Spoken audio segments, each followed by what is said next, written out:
السلام علیکم ورحمۃ اللہ وبرکاتہ۔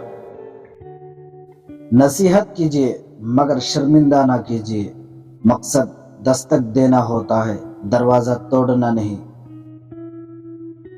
دلوں پر لفظ نہیں، لہجے اثر کرتے ہیں۔ اپنی روح کے باغ میں ضمیر کی کھیتی کاشت کرو، بے شک اس کا بیج کڑوا ہے لیکن پھل میٹھا ہے۔ اس شخص کو کوئی بدل نہیں سکتا جس شخص کو اپنے اندر کوئی غلطی نظر نہ آتی ہو۔ انسان کو اپنے اندر جھانکنا آ جائے تو وہ دوسروں کے احساسات کو سمجھنے کے قابل ہو جاتا ہے۔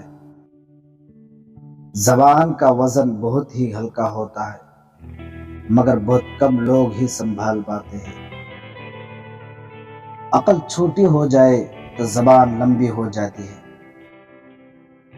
رابعہ بصری سے کسی نے پوچھا کہ کیا گناہگار کی توبہ قبول ہوتی ہے؟